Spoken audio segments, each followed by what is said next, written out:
자기만의 방. 김정화.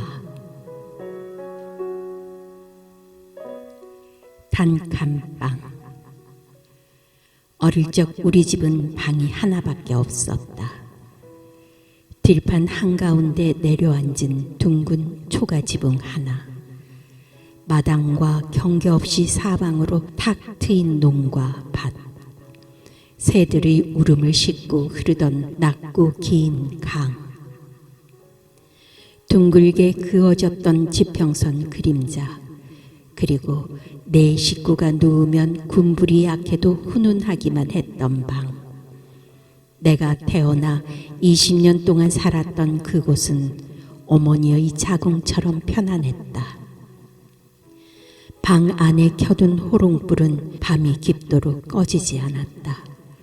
가끔 겨울바람이 문풍지를 흔들면 그을음을 내는 불꽃은 바람에 밀렸지만 독서나 바느질을 방해하진 않았다.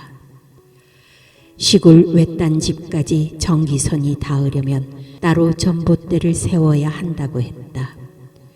우리 집에 그런 큰 돈이 있을 리 없었다. 매일 호롱에 석유를 붓고 불을 댕기는 일은 내 몫이었다. 어쩌다 마실이라도 갖다 늦은 날이면 아버지는 무화과나무 울타리에 등불을 하나 더 달아두었다. 멀리 보이는 외딴 집은 들판의 섬이었고 그 등대불은 어린 마음이 따라갈 길을 만들어 주었다.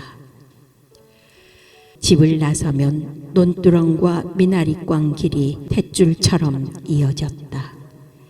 1시간 넘게 걸어야 읍내 초등학교에 다다를 수 있는 그 길은 촌아이 눈뜨임의 길이었으며 지금도 한 번씩 찾게 되는 회귀의 통로이다.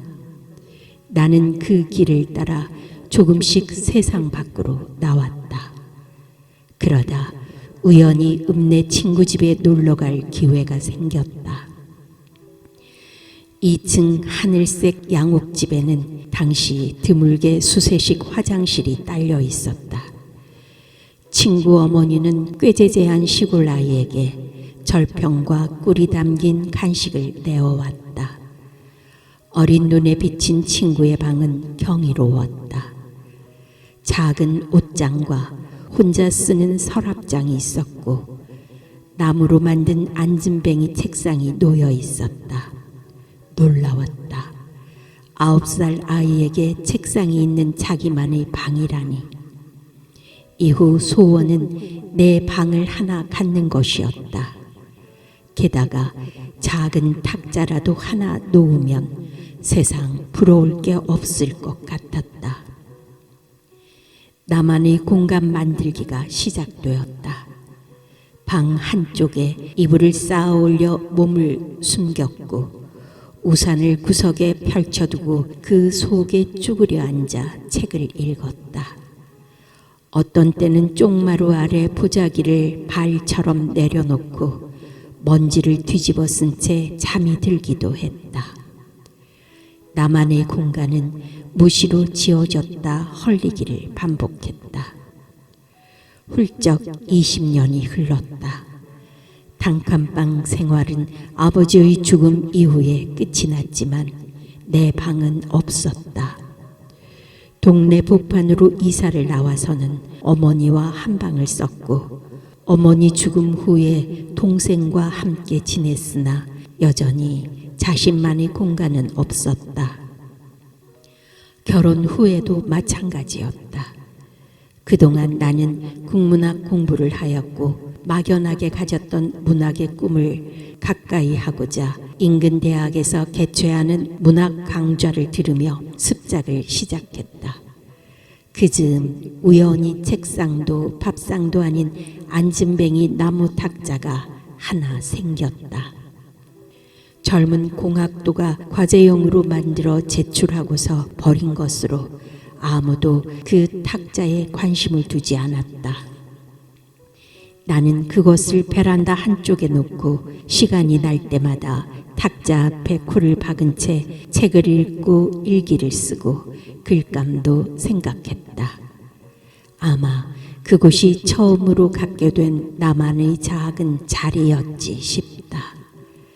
그러나 방에 대한 공간의 꿈은 이루어지지 않았다. 세월이 흐르면서 한동안 자기만의 방을 꿈꾸던 일을 잊어버렸다. 아이와 함께 살아가야 했던 현실의 무게가 너무 무거웠던 탓이다. 종일 학원에서 학생들을 가르쳐야 했고 늦게 귀가하면서 탁자에 앉아 글 한 줄 쓸 여유는 더더욱 없었다. 마음의 문은 저절로 닫혔고 상처는 안으로 고였다. 곪은 속을 쏟아낼 나만의 방을 갖기란 요원한 일이었다. 나무 탁자를 다시 펼치기까지는 꽤 시간이 지났다. 마음을 추스르고 수필이란 글밭에 발을 디디면서 구석에 세워둔 탁자를 주방 한쪽으로 옮겨왔다. 그곳에서 글을 써내려갔다. 스스로 다독이며 자신이 껍질을 벗겨내기로 작정했지만 쉽지 않았다. 부끄러운 삶을 드러내는 글쓰기를 못하는 까닭이다. 글은 잘 되지 않았고 나는 다시 자기만의 방 찾기에만 마음이 쏠렸다. 그러다 두어 해 전 드디어 내 방이 생겼다. 해풍이 부는 산자락에 소담한 아파트 한 채를 마련했다. 3개의 방과 거실이 딸린 집인데 창문 가득 푸른 산이 가까이 내려앉은 곳이다. 문간방 2개는 딸에게 내어주고 나는 지척에서 나무가 흔들리고 초록 빗살이 번지는 창가방을 선택했다. 책장을 옮기던 첫날에 책탑을 쌓는 일이 그렇게 신날 수가 없었다. 무엇보다 반가운 일은 그때의 나무 탁자가 제자리를 찾은 일이다. 나는 그 앉은뱅이 탁자를 방 가운데로 모셔왔다. 크거나 화려하지 않지만 방에 탁자를 놓으면서 무한의 공간이 생겼다. 비록 좁은 방이지만 성찰의 자리이고 희망의 공간이며 문학의 산실이 될 것이다. 어쩌면 이곳에서 내가 글을 만드는 게 아니라 글이 나를 만들어 갈 것이라 여긴다. 버지니아 울프는 여성이 글을 쓰려면 돈과 자기만의 방이 필요하다고 했다.